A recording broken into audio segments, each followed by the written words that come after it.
Hello students, I am again back with part 2 of chapter number 3, Elections and the Election Commission. Students, I hope you all have seen part 1 of this chapter. If not, do watch it. बेटा यहाँ तक हम पढ़ चुके हैं part 1 में. Part 2 हम start करेंगे इलेक्शन कमीशन से.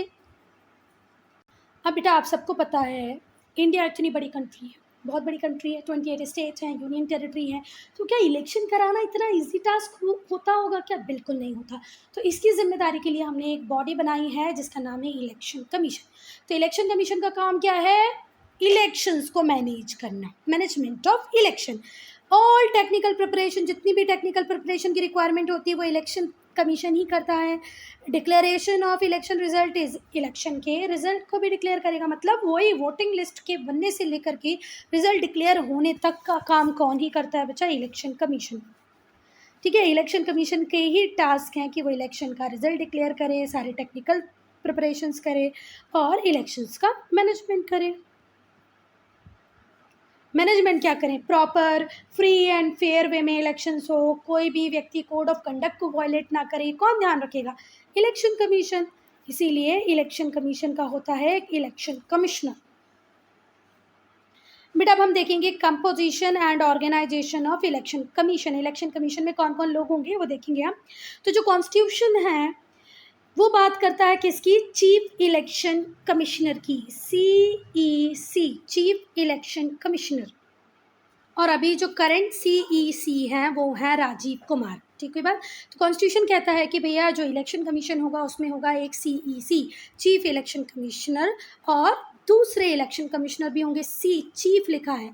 तो अभी चीफ इलेक्शन कमिश्नर कौन है? राजीव कुमार. राजीव कुमार तो होंगे, साथ ही साथ दूसरे इलेक्शन कमिश्नर भी होंगे. As the president may from time to time appoint, और इनको अपॉइंट कौन करेगा? प्रेसिडेंट करेगा. कौन अपॉइंट करेगा? प्रेसिडेंट.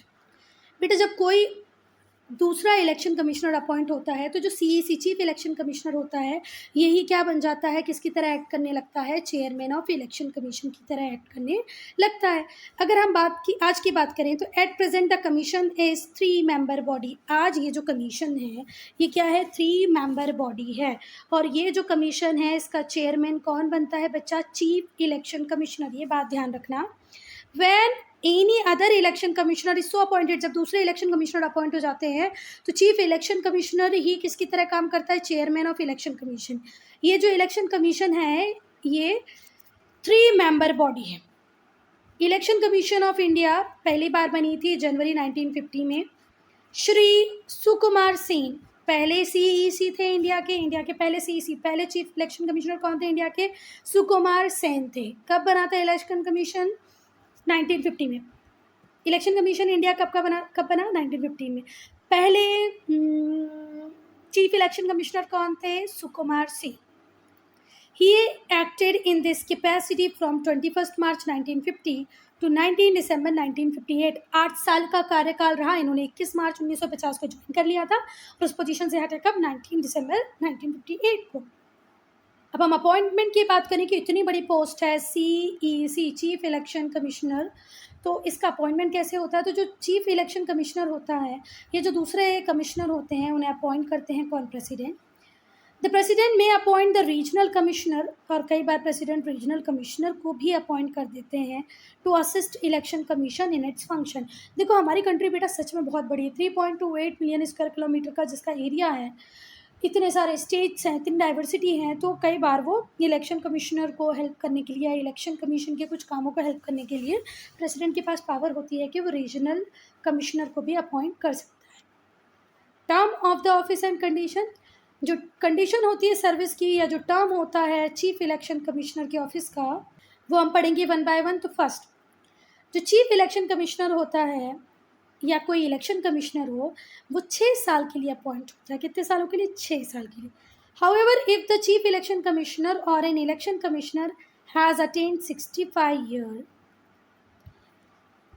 बिफोर. देखो मैंने क्या बोला, आज मैं 62 ईयर की थी. मैं जब अपॉइंट हुई तो मेरा टर्म कितने का था? 6 साल का था बेटा.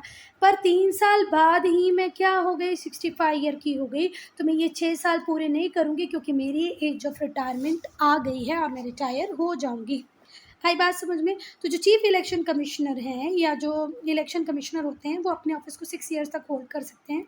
पर अगर कोई चीफ इलेक्शन कमिश्नर या कोई इलेक्शन कमिश्नर 65 ईयर का हो जाए, he shall vacate office on the date on which he attains the said age. जिस भी टाइम वो 65 साल का हो जाएगा उसको अपने ऑफिस को छोड़ना पड़ेगा, भले ही 6 साल पूरे हुए हों या नहीं। अब जो चीफ इलेक्शन कमिश्नर होते हैं या जो दूसरे कमिश्नर होते हैं उन्हें सैलरी इक्वली मिलती है। किसकी इक्वल मिलती है? जज ऑफ सुप्रीम कोर्ट। तभी हम बोल रहे हैं ना इतनी इंपॉर्टेंट पोजीशन है ये, इसको ऐसे हल्के में नहीं लो। Chief election commissioner and other commissioner are paid salary equal to the salary of जज of supreme Court. Supreme Court के जज की जितनी सैलरी उतनी सैलरी किसकी होती है? सीईसी की होती है। और जब ये रिटायर हो जाते हैं तो इन्हें क्या मिलती है? बेटा पेंशन। अगर कोई चीफ इलेक्शन कमिश्नर या कोई अदर कमिश्नर की ओपिनियन ना मिले किसी मैटर पे, so matter shall be decided according to the opinion of majority. Majority के ओपिनियन से डिसाइड हो जाएगा। 3 लोगों की तो बॉडी ही है बस, अब 3 में से 2 जो बोलेंगे वो काम होगा। तो अगर चीफ इलेक्शन कमिश्नर और दूसरे इलेक्शन कमिश्नर में किसी बात को लेके डिफरेंट ओपिनियन हो जाए, कॉन्फ्लिक्ट अगर हो जाए, तो मैटर को मेजॉरिटी से डिसाइड करेंगे। 3 लोगों की कमीशन है, उसमें से 2 जो बोलेंगे वो हो जाएगा। अब देखो बेटा, जैसे हमारी जुडिशरी मतलब हमारा सुप्रीम कोर्ट इंडिपेंडेंट है, लेजिस्लेचर एग्जीक्यूटिव उस पर कोई प्रेशर नहीं बना सकता, उनका कोई रोल जुडिशरी में नहीं होता, वैसे ही हमारा जो इलेक्शन कमीशन है वो भी इंडिपेंडेंट है। Independence of election commission. चलो, तो इलेक्शन कमीशन एक इंडिपेंडेंट बॉडी है, ये हमने किस तरीके से सिक्योर किया है वो देखते हैं। पहला तो क्या क्या किया है बेटा हमने इस बात को सुनिश्चित करने के लिए कि कैसे हमारा जो इलेक्शन कमीशन है वो फ्रीली काम करे, कोई भी उसके ऊपर प्रेशर ना बनाए। तो फर्स्ट स्टेप जो लिया है वो ये है कि जो चीफ इलेक्शन कमिश्नर होता है shall not be removed from office except in manner as the जज ऑफ सुप्रीम कोर्ट। बेटा, चीफ इलेक्शन कमिश्नर को अपने ऑफिस से रिमूव करना बिल्कुल भी आसान नहीं है। इम्पीचमेंट का जो प्रोसेस होता है, through the process of impeachment आप सुप्रीम कोर्ट के जजेस को हटा सकते हो, सेम उसी तरीके से किसको भी हटा सकते हो? चीफ इलेक्शन कमिश्नर को, है ना। बहुत आसान नहीं है, 2/3 मेजोरिटी चाहिए दोनों हाउस ऑफ पार्लियामेंट के, ऐसा कुछ है। हो सकता है वो अलग हो क्राइटेरिया, पर चीफ इलेक्शन कमिश्नर को कैसे ही रिमूव किया जा सकता है, जैसे सुप्रीम कोर्ट के जज को। जो अदर कमिश्नर हो सकते हैं उन्हें भी उनके ऑफिस से रिमूव नहीं किया जा सकता जब तक कि इस बात को कौन ना माने? Chief election commission. सिर्फ चीफ इलेक्शन कमिश्नर की रिकमेंडेशन, चीफ इलेक्शन कमिश्नर की रिकमेंडेशन पे ही दूसरे कमिश्नर को हटाया जा सकता है, अदरवाइज बिग नो। सेकेंड, जो कंडीशन होती है सर्विस की, किसकी? चीफ इलेक्शन कमिश्नर की, shall not be varied to his disadvantage after his appointment. एक बार जिन टर्म्स कंडीशन पे चीफ इलेक्शन कमिश्नर का अपॉइंट हुआ है वो कंडीशन सेम ही रहेंगी, उसके अपॉइंटमेंट के बाद चेंज नहीं होंगी। थर्ड, जो इलेक्शन कमीशन होता है उसका पूरा कंट्रोल होता है गवर्नमेंट स्टाफ पे ऑन इलेक्शन ड्यूटी। ठीक है बात, जब इलेक्शन चल रहे होते हैं तो क्या एसडीएम, क्या कलेक्टर, कोई भी गवर्नमेंट ऑफिसर ऐसा नहीं हो सकता है जो इलेक्शन कमीशन को मना करे या इलेक्शन कमीशन की बातों को ना माने। ठीक है बात। तो जो इलेक्शन कमीशन है उसका कंप्लीट कंट्रोल होता है over the staff on election duty. Election duty पे जितना भी स्टाफ होगा उसके ऊपर पूरा कंट्रोल, भले वो सेंट्रल गवर्नमेंट एम्प्लॉय हो, स्टेट गवर्नमेंट एम्प्लॉय हो, जब तक इलेक्शन चलेंगे तो उन स्टाफ को किसकी बात माननी पड़ेगी? इलेक्शन कमीशन की। अब पावर्स क्या हैं इलेक्शन कमीशन के और काम फंक्शन क्या क्या करता है इलेक्शन कमीशन? तो पहला तो काम करता है वो, सबसे शुरुआती काम होता है इलेक्टोरल रोल बनवाना। इलेक्टोरल रोल मैंने पहले भी बताया क्या होता है, वोटर्स लिस्ट, जितने भी एलिजिबल वोटर्स हैं उनकी एक लिस्ट बनेगी जिसे हम बोलते हैं electoral roll. And photo identity card. अब आप अपने मम्मी पापा का वोटर आईडी कार्ड देखो, अभी वीडियो को पॉज करके देखने जाओ, उसमें आपके मम्मी पापा की फ़ोटो भी होगी। तो आजकल जो इलेक्टोरल रोल बन रहा है वो कौन बनाता है बच्चा? इलेक्शन कमीशन ही बनाता है। ये वोट इलेक्टोरल रोल का दूसरा नाम क्या है? Voters list. और अब आपको अगर वोट डालने जाना है तो आपके पास क्या होना चाहिए? Voter I card. वो वोटर आई कार्ड कैसे हो गया? फ़ोटो, उसके अंदर फ़ोटो आने लगी है, मतलब ऐसे जो कार्ड होगा उस पर आपकी यहाँ पर फ़ोटो लगी होगी। The electoral roll will have keep up to date. अब देखो अप टू डेट रखने की क्या ज़रूरत है। आज जो लड़का 13 साल का है, 5 साल बाद इलेक्शन होंगे तो कितने साल का हो जाएगा, 18 साल का हो जाएगा। आज जो बच्चा 14 साल का है वो भी अब आने वाले इलेक्शन में 19 साल का हो ही जाएगा, मतलब वोट तो डालेगा ही डालेगा। कुछ भी व्यक्ति जो अभी तक वोट डालते आ रहे थे, अब उनकी हो जाती है डेथ, तो उनका नाम करना पड़ेगा उस लिस्ट से ख़त्म, मतलब कम। तो इस लिस्ट को अप टू डेट रखना इलेक्शन कमीशन का ही काम है। जितने नए लोग जो एलिजिबल हो गए हैं वोटिंग के लिए उनका नाम जोड़ दो, और जो जिनकी डेथ हो गई है, जो कोई और भी रीज़न से चले गए उनका नाम कर दो कम। बेटा ये है इलेक्ट्रॉनिक वोटिंग मशीन, और जो इलेक्ट्रॉनिक वोटिंग मशीन है ये सेफेस्ट इलेक्शन टूल है। सेफेस्ट वोटिंग और इलेक्शन टूल है इलेक्ट्रॉनिक वोटिंग मशीन। पर कुछ लोग इस पर भी इल्ज़ाम लगा देते हैं कि वोट किसी को भी दो जाएगा तो नरेंद्र मोदी को हो जाएगा तो बीजेपी को, ऐसा भी बोलते हैं, पर ये सब गलत है। Electronic machine safest election tool है। ईवीएम में ब्लू बटन होता है नेक्स्ट टू कैंडिडेट नेम, यहाँ पर कैंडिडेट का नेम होगा और यहाँ पर एक ब्लू बटन होगा, यहाँ कैंडिडेट का नेम, यहाँ पर ब्लू बटन। आप इस कैंडिडेट को वोट डालना चाहते हैं तो यहाँ दबा, इस बटन को प्रेस कर दें। इस कैंडिडेट को वोट डालना चाहते हैं तो इस बटन को प्रेस कर दें।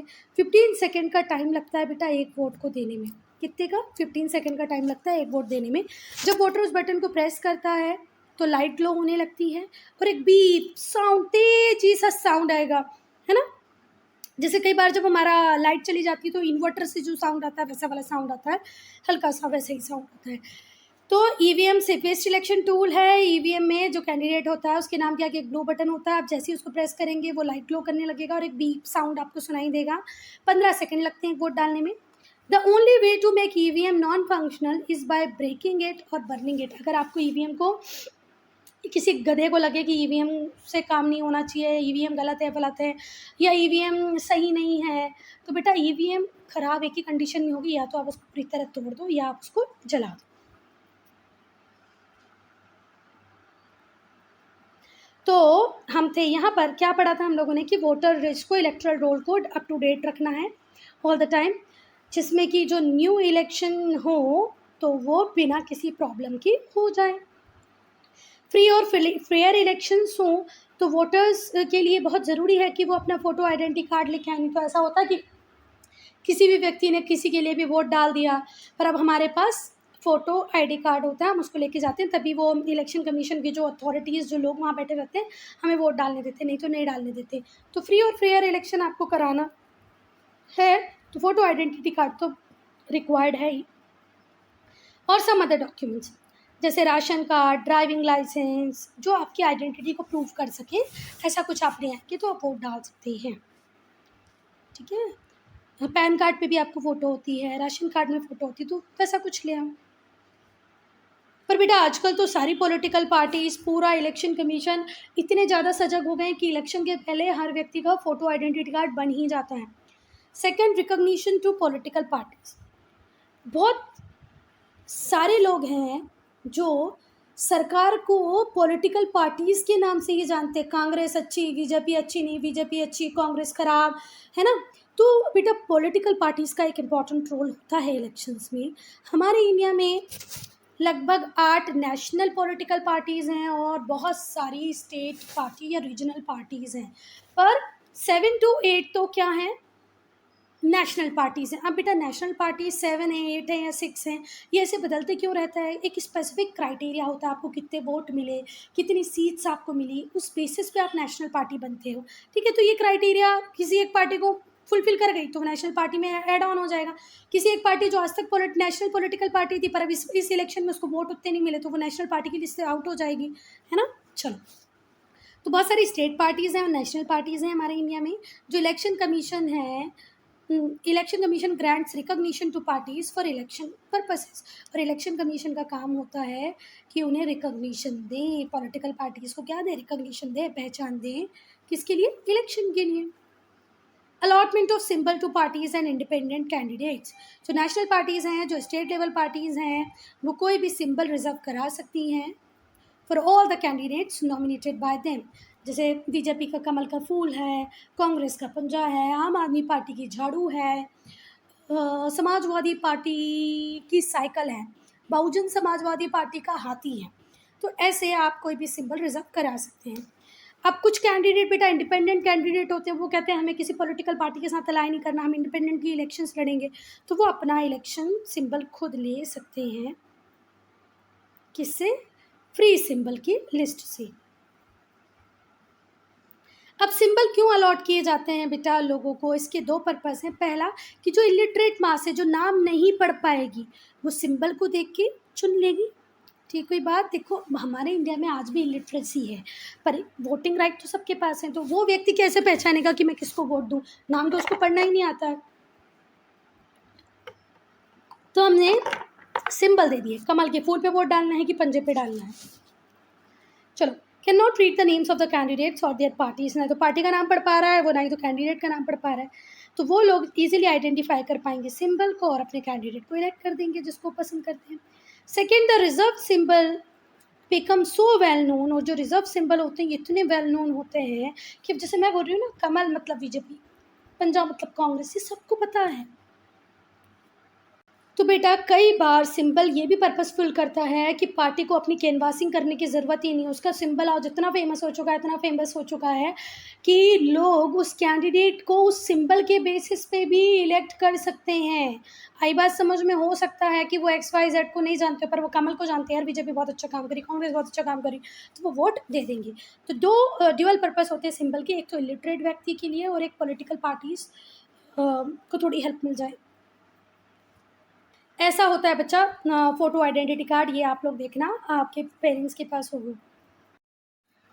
It also supervises and direct elections to the offices of president and vice president. तो बेटा ऐसा नहीं है कि इलेक्शन कमीशन ने स्टेट लेजिस्लेचर के इलेक्शन करवा दिया हो गया, नेशनल असेंबली के लिए इलेक्शन करा दिया हो गया। बेटा जो इलेक्शंस वाइस प्रेसिडेंट के हो रहे हैं या प्रेसिडेंट के लिए हो रहे हैं, उनको भी सुपरवाइज करेगा, उनको भी डायरेक्ट करेगा कौन? Election commission. Ensuring free and fair election, हमारे भारत में इलेक्शन फ्री एंड फेयर हो, सही तरीके से हो, इसको भी कौन ही एंश्योर कराता है? Election commission. ठीक है बात। जो कमीशन होता है वो फॉलोइंग मेजर्स लेता है जिससे कंट्री में फ्री और फेयर इलेक्शन हो। पहला काम वो क्या करता है? कमीशन सेंट्रल ऑब्जर्वर्स को भेजता है सेंसिटिव कॉन्स्टिट्यूएंसीज़ में। कुछ कॉन्स्टिट्यूएंसीज़ ऐसी होती हैं जो बहुत सेंसिटिव होती हैं, जहाँ पर हमेशा दंगा फसाद हो जाता है, कहीं दारू बांटी जा रही है, कहीं शराब बांटी जा रही है, कहीं ब्लैंकेट बांटे जा रहे हैं, कई बार नोट बांटे जा रहे हैं। तो ऐसी कॉन्स्टिट्यूएंसीज़ पे इलेक्शन कमीशन अपने एक ऑब्जर्वर को भेज देता है। जो कमीशन है वो कोड ऑफ कंडक्ट को प्रेस्क्राइब करता है कि इलेक्शन कैंपेनिंग में आपको कौन से कोड ऑफ कंडक्ट का यूज़ करना है, कितना पैसा खर्च करना है, कौन से मैटर को आपको अपनी स्पीच में यूज़ करना है, किस मैटर को नहीं करना है, किसी बड़ी स्कीम का शिलान्यास कब करना है, कब नहीं करना है, साथ ही साथ गवर्नमेंट मशीनरी का यूज़ करना है कि नहीं करना है। तो इलेक्शन कैंपेनिंग के लिए भी स्ट्रिक्ट नॉर्म्स बनाए इलेक्शन कमीशन ने। अगर आप उनको फॉलो करोगे तो ठीक, और नहीं फॉलो करोगे तो आपका जीता हुआ इलेक्शन भी हार सकते हो आप। इंदिरा गांधी जो सिटिंग PM थी, वो जब हार सकती हैं तो कोई भी हार सकता है। The government issued photo identity cards to the voters. अब हर व्यक्ति जो इलेक्शन में वोट कास्ट करने जाएगा वो अपना फोटो आइडेंटिटी कार्ड लेके जाएगा, तो इलेक्शन फ्री एंड फेयर होंगे। Election commission code of conduct पहले ही बता देता है कि आप क्या क्या कर सकते हैं, क्या नहीं करेंगे। Now disqualification on the grounds such as unsound mind और holding an office of profit etcetera. बेटा ऐसा होता है कि अगर आप PM CM कोई भी मिनिस्टर बनना चाहते हो, तो आप अगर किसी सरकारी नौकरी में हो तो आप उसके लिए एलिजिबल नहीं हो। पहले सरकारी नौकरी छोड़ो तभी कुछ काम बन सकता है। चलो अब हम देखेंगे disqualification on ground of being unsound mind. या तो आप पागल थे इस वजह से, या आपके पास कोई प्रॉफिट का ऑफिस था। चलो अब अगर ऐसा कोई भी मैटर आ जाए कि किसी व्यक्ति को अनसाउंड माइंड का घोषित करना है, या किसी ने किसी प्रॉफिट वाले ऑफिस को होल्ड करके रखा है, तो जो प्रेसिडेंट होता है इसके ऊपर एक्ट करेगा। पर वो किसका ओपिनियन लेगा बच्चा? इलेक्शन कमीशन का ओपिनियन लेगा, है ना, तभी वो कुछ भी एक्ट करेगा। ऐसे ही जब स्टेट लेवल पे इलेक्शंस होंगे तो ये मैटर किसके पास जाएगा? गवर्नर के पास जाएगा। और वहाँ पर गवर्नर भी किसकी कहने पे, मतलब किसके अकॉर्डिंग, किसके ओपिनियन लेके ही कोई काम करेगा? Election commission. बेटा एक बहुत इंपॉर्टेंट क्वेश्चन है आपसे, 2 मार्क में नोटा पूछा जा सकता है, तो नोटा बहुत इंपॉर्टेंट है। None of the above. 27 सितंबर 2013, 23 सितंबर 2013 में सुप्रीम कोर्ट ने ऑर्डर किया इलेक्शन कमीशन को कि एक नोटा का बटन भी रख दो। वोटिंग मशीन जो बनाई हमने ईवीएम इलेक्ट्रॉनिक वोटिंग मशीन, उसमें एक बटन नोटा का भी रख दो कि अगर कोई कैंडिडेट किसी पॉलिटिकल पार्टी से सेटिस्फाई ही नहीं है तो वो किसका बटन दबा दे, नोटा का, none of the above. It would give voters the option to declare none of the above. ठीक है बात। इन 17th लोकसभा, जो 17th लोकसभा के इलेक्शन थे जो अप्रैल में 2019 में हुआ, सम 65,13,315 वोटर्स ने नोटा के बटन को प्रेस किया कि भाई जितने भी ये चुने आपने जो इलेक्टेड नहीं, जितने भी आपने लोगों को इलेक्शन कॉन्टेस्ट करने के लिए उतारा है, हमें इनमें से कोई भी पसंद नहीं है। जितने भी कंटेंडर्स यहाँ पर हैं जो इस लिस्ट में हैं, हम उनमें से किसी को भी वोट देना नहीं चाहते। अब हम देखेंगे कंडक्ट ऑफ इलेक्शंस, मतलब इलेक्शन प्रोसीजर क्या होगा। पहले तो नॉमिनेशन होगा कैंडिडेट का। जो भी कोई कैंडिडेट इलेक्शन लड़ना चाहते हैं वो अपना nomination form, scrutiny of nominations, जो रिटर्निंग ऑफिसर होता है वो एग्जामाइन करता है बच्चा नॉमिनेशन पेपर्स को। कई बार वो फॉर्म को रिजेक्ट, नॉमिनेशन को रिजेक्ट भी कर देता है अगर जो कैंडिडेट है वो क्वालिफाइड ही ना हो for being chosen to fill the seat. उस सीट के लिए, उस फॉर्म को फिल करने के लिए एलिजिबिलिटी जो क्राइटेरिया हो, वो क्वालिफिकेशन ही उसके पास नहीं है, मतलब कहीं ना किसी ग्राउंड पे वो सही नहीं बैठता है, तो जो रिटर्निंग ऑफिसर होगा वो उसके नॉमिनेशन फॉर्म को रिजेक्ट कर सकता है। Publication of list of contesting candidate, फिर ये लोग पब्लिश कर देंगे एक लिस्ट को जिसमें सारे कॉन्टेस्टिंग कैंडिडेट्स के नाम होंगे। फोर्थ, जो इलेक्शन कैंपेन होगा, अब इलेक्शन कैंपेन में क्या होता है बेटा, इलेक्शन कैंपेन में जो पार्टीज़ होती हैं वो डिफरेंट टेक्निक्स का यूज़ करती हैं जिसके थ्रू वो अपने मैसेज को, अपने प्रोपेगेंडा को पब्लिक तक, मतलब जनरल वोटर्स तक पहुंचा पाए। वो लोग पब्लिक मीटिंग ऑर्गेनाइज करती हैं, बहुत सारी रैलीज़ करती हैं, डोर टू डोर कैनवासिंग होती हैं, टेलीविज़न टेलीकास्ट होते हैं, बड़े बड़े स्पीचेस देते हैं जो लीडर्स होते हैं, डिफरेंट पार्टी के लीडर्स अलग अलग पार्ट में स्पीचेस देंगे, कोई रैली करेगा, कोई पब्लिक मीटिंग बुलाएगा। ये अगर जो बड़ी, सबसे दो बड़ी नेशनल पार्टी है इंडिया की, जैसे हम कांग्रेस और बीजेपी की बात करें तो ये तो बढ़िया 3-3 मिनट का पूरा सॉन्ग लेके आते हैं और पूरा शुरू से लेके अब तक इन्होंने क्या क्या किया, क्या क्या करना चाहते हैं, ये सब बताते हैं। तो इलेक्शन कैंपेन में क्या होता है, जो पॉलिटिकल पार्टीज़ होती हैं वो डिफरेंट टेक्निक्स का यूज़ करती हैं और वोटर्स को अपनी तरफ अट्रैक्ट करने की कोशिश करती हैं। जो वोटर होते हैं वो क्या करते हैं, records his vote either by placing the seal mark against the name of the candidate. देखो पहले ऐसा होता था कि ऐसा पेपर आता था, यहाँ पर सील रखी होती थी, है ना। आप इस सील को उठाओ और यहाँ पर इस कैंडिडेट के सामने ऐसे लगा दो, ठीक है। जैसे आप लोगों ने स्टंप लगाई होगी ना, सील नहीं लगाई होगी, लगती है। चलो, तो पहले ऐसे होता था बच्चा। तो क्या होगा कि आप अगर वोटर हैं, अब तो ये कहीं पर भी यूज़ नहीं हो रहा, हर जगह इलेक्ट्रॉनिक वोटिंग मशीन का यूज़ हो रहा है, पर पहले इस ऐसे भी होता था, ये बैलेट पेपर होता था, इसको क्या कहते थे, बैलेट पेपर। तो इस बैलेट पेपर पे आप लोग अंदर जाएंगे, यहाँ पर उसका नाम लिखा होगा, यहाँ सील के लिए जगह होगी, तो आप यहाँ पर अपनी सील लगा के आ सकते थे। इसको वोट देना हो, इसको वोट देना हो, तो यहाँ पर सील लगा दो। चलो, तो जो वोटर है वो अपने वोट को रिकॉर्ड कर सकता है by placing seal mark against the name of the candidate. जिसको वोट देना चाहता है उसके सामने वो सील लगा देगा। और आजकल तो ये सिस्टम यूज़ नहीं हो रहा, तो आजकल क्या हो रही है यूज़, इलेक्ट्रॉनिक वोटिंग मशीन। तो हम इलेक्ट्रॉनिक वोटिंग मशीन के बटन को प्रेस कर देंगे, है ना। With a view to prevent impersonation the finger of every voter is marked with indelible ink. तुम बार बार वोट देने ना चले जाओ, अपना हर एक व्यक्ति एक ही वोट दे। इसलिए जब भी आप इलेक्शन के लिए जाते हो तो आपकी फिंगर के ऊपर, यहाँ पर जो कौन सी फिंगर बोलते हैं इसको, पॉइंटिंग फिंगर जो होती है, उसके यहाँ पर वो इंक लगा देते हैं। और कई बार तो इतनी इंक लगाते हैं कि पूरा नेल से वो नीचे तक भी आ जाती है, इंक लगा देते हैं, जिससे आप एक व्यक्ति एक ही बार वोट दें। वो कैंडिडेट जिसको हाईएस्ट नंबर ऑफ वोट मिले होते हैं उसे हम इलेक्टेड घोषित कर देते हैं। अगर इक्वालिटी आ जाती है, in case of equality the votes the results are decided by lot. देखो, जिसको सबसे ज़्यादा वोट मिले वो जीत गया, इसमें कोई बड़ी बात नहीं। पर कई बार कैसा होता है कि वोट का टाई हो जाता है, तो फिर लॉट से डिसाइड होता है कि कौन जीतेगा। पर कोई डिस्प्यूट हो जाए तो election petition shall be presented to high court. अगर कोई डिस्प्यूट हो जाए, कोई लड़ाई हो जाए, तो इलेक्शन पेटिशन कहाँ लगा सकते हैं हम, हाई कोर्ट में लगा सकते हैं। और अगर आप हाई कोर्ट के डिसीजन से भी सेटिस्फाई नहीं है तो आप कहाँ जा सकते हैं, सुप्रीम कोर्ट जा सकते हैं। अब हम प्रॉक्सी वोट्स की बात करें। फरवरी 2003 में जो पार्लियामेंट था उसने एक बिल पास किया which provided proxy voting right to armed forces, जिन्होंने प्रॉक्सी वोटिंग राइट दे दी किसको, आर्म्ड फोर्सेस पर्सनल को, मतलब जो आर्मी में है उन लोगों को। Thus there are now 3 options available to them, इनके पास 3 ऑप्शन अवेलेबल होते हैं। They can vote in person if they can. They may vote through the postal ballot, वो अगर आसपास कहीं पे पोलिंग बूथ है तो वहाँ जाके वोट कर सकते हैं, पोस्टल बैलेट के थ्रू मतलब वोटिंग कर सकते हैं।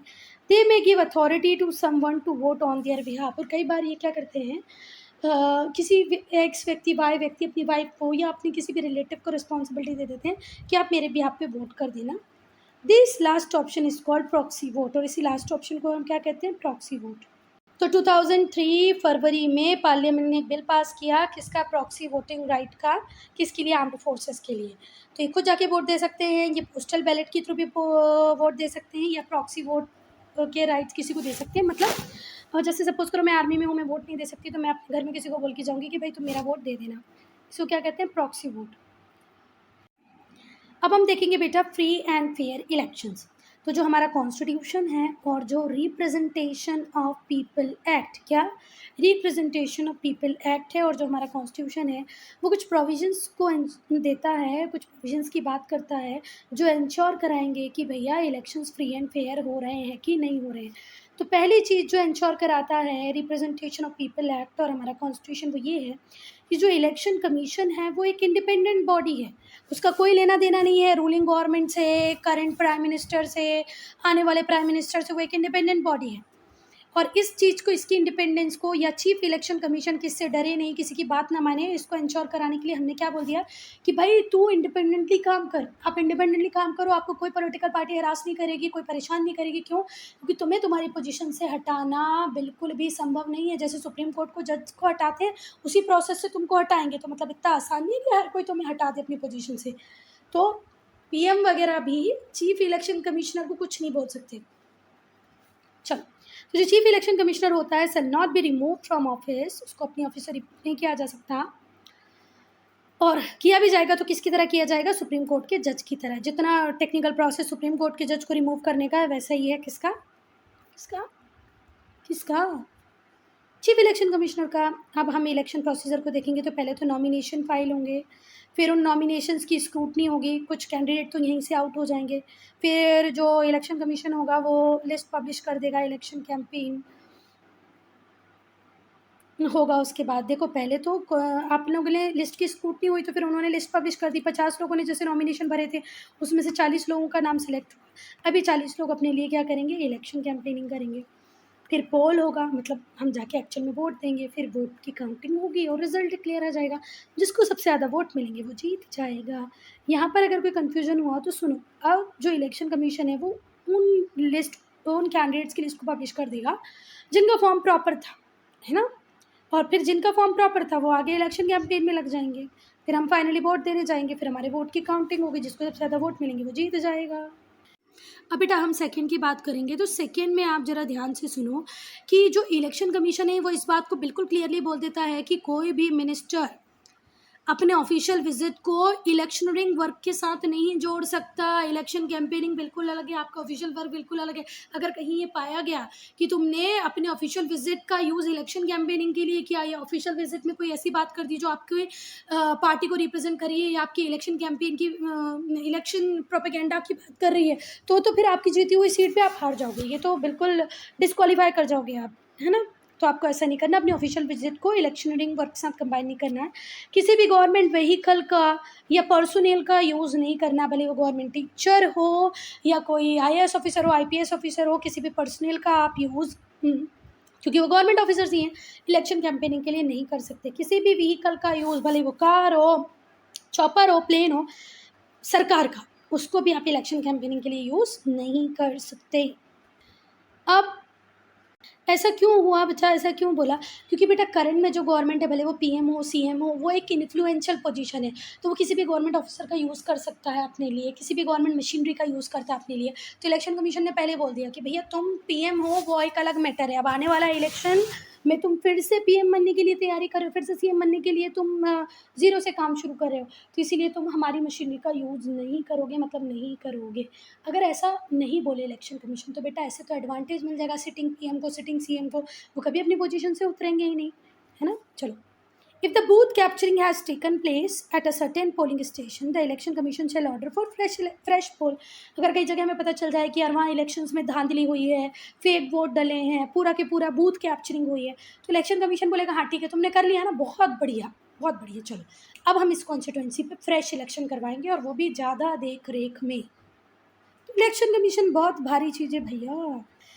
अब अगर बाद में पता चल जाए कि आपने किसी करप्ट प्रैक्टिस का यूज़ किया था, गवर्नमेंट मशीनरी का यूज़ किया था, या कोई ऐसी बात कही थी जो कोड ऑफ कंडक्ट को तोड़ती है, वॉयलेट करती है, तो आपका जीता हुआ इलेक्शन भी वॉइड हो जाएगा, ज़ीरो हो जाएगा, शून्य हो जाएगा, निल हो जाएगा। जीती हुई सीट भी हार जाओगे, निल निल हो जाएगा, है ना। If any corrupt practice has been committed by a returned elected candidate, the High Court shall declare the election to be void। Allahabad high court ऐसा कर चुका है इंदिरा गांधी के साथ, तो किसी के भी साथ हो सकता है, इसलिए बेटर है कि कोई करप्ट प्रैक्टिस का यूज़ ना करो। कई बार हम लोग फ्री बीज को डिस्ट्रीब्यूट करते हैं, जैसे कुछ लोग मिक्सर ग्राइंडर बांट रहे हैं, कोई लैपटॉप बांट रहा है, कोई गोल्ड बांट रहा है मंगलसूत्र के लिए, तो इससे तो वोटर्स इन्फ्लुएंस हो गए होंगे, इससे फ्री एंड फेयर इलेक्शन की जो रूट्स हैं वो हिले जाती हैं बेटा, अप टू सम एक्सटेंट। तो जो सुप्रीम कोर्ट है वो बोलता है कि जो फ्रीबीज है, जो पॉलिटिकल पार्टीज प्रॉमिस करती हैं, वो इस इलेक्टरल प्रोसेस को विशिएट कर सकती हैं। विशिएट का मीनिंग क्या होता है बच्चा? दूषित कर सकती हैं। अब देखो बेटा, हम इंडिया पुअर की कंट्रीज़ हैं, बहुत ज़्यादा पुअर परसेंटेज अच्छा खासा है, पुअर की कंट्री तो नहीं है पर पुअर का परसेंटेज बहुत ज़्यादा है। तो ऐसे में लोग एक मिक्सर ग्राइंडर के लिए, 100 रुपये के लिए, दारू के लिए, कंबल के लिए, गोल्ड के लिए अपना वोट किसी को भी दे सकते हैं, इसमें कोई बड़ी बात नहीं है, हर व्यक्ति लालची है, लालच में आ जाएगा। तो इलेक्शन कमीशन, सुप्रीम कोर्ट बोलता है कि ये जो फ्रीबीज जो पॉलिटिकल पार्टीज़ देती हैं, it vitiated the electoral process। Information and transparency regarding party fund, जो पॉलिटिकल पार्टीज़ होती हैं उन्हें एनुअल रिटर्न फाइल करना पड़ता है उनकी फंडिंग्स का। मतलब आप एक पॉलिटिकल पार्टी हो, भले वो बीजेपी हो, कांग्रेस हो, समाजवादी पार्टी हो, बहुजन समाजवादी पार्टी हो, सबको भले वो तृणमूल कांग्रेस टीएमसी क्यों ना हो, सबको अपना रिटर्न फाइल करना पड़ता है, बताना पड़ता है उन्हें एनुअल फंडिंग कितनी हो रही है, कहाँ कहाँ से हो रही है, वो अपनी मनी का यूटिलाइजेशन कैसे कर रहे हैं, किसके साथ शेयर करते हैं, ये सारी बातें वो इनकम टैक्स डिपार्टमेंट के साथ शेयर करते हैं। चलो, एक यहाँ पर एक इम्पॉर्टेंट है फ़ोटो आइडेंटिटी कार्ड। वोटर को ज़रूरत होती है कि वो आइडेंटिटी कार्ड या कोई अदर डॉक्यूमेंट लेके आए इलेक्शन के टाइम पे, जो ये प्रूव कर सके कि मैं भैया मैं ही हूँ, मेरी आइडेंटिटी जो ये है मैं वही हूँ। दूसरे डॉक्यूमेंट जो चल सकते हैं वो ration card, driving licence, property और टैक्स डॉक्यूमेंट एक्सेट्रा, वो ला के भी वो वोट डाल सकता है।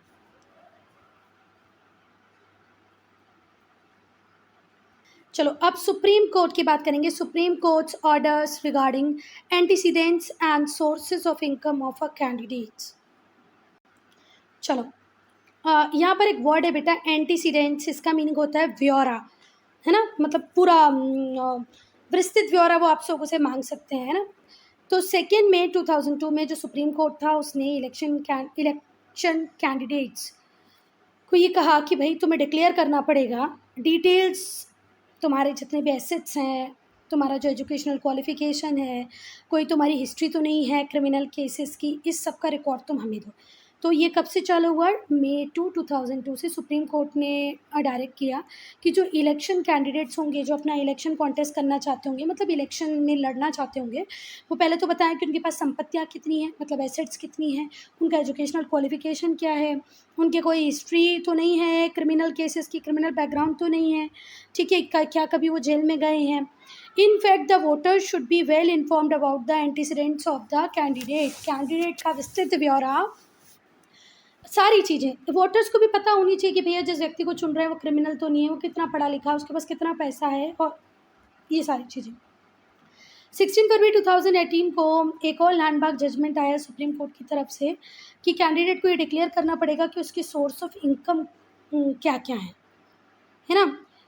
और ये सोर्स ऑफ इनकम वो अकेले व्यक्ति का ही नहीं करेगा, देयर स्पाउस, उसकी जो वाइफ है उसका करेगा, उसके डिपेंडेंट्स का करेगा। Courts decision is definitely a very good step, और कोर्ट का डिसीजन बहुत बढ़िया स्टेप है towards cleansing country electoral system. अगर हमको प्रॉपर इलेक्टोरल सिस्टम को डेवलप करना है तो ये सारी स्टेप जो सुप्रीम कोर्ट धीरे धीरे ले रहा है ये बहुत ज़रूरी है। आप कितना कमा रहे हो, आपके घर में जो टोटल व्यक्ति हैं वो कितना कमा रहे हैं, उस सबका ब्यौरा आपको किसको देना पड़ेगा, election commission. So student, I'm ending this video here only. If you have any doubt, any problem, to write in comment section.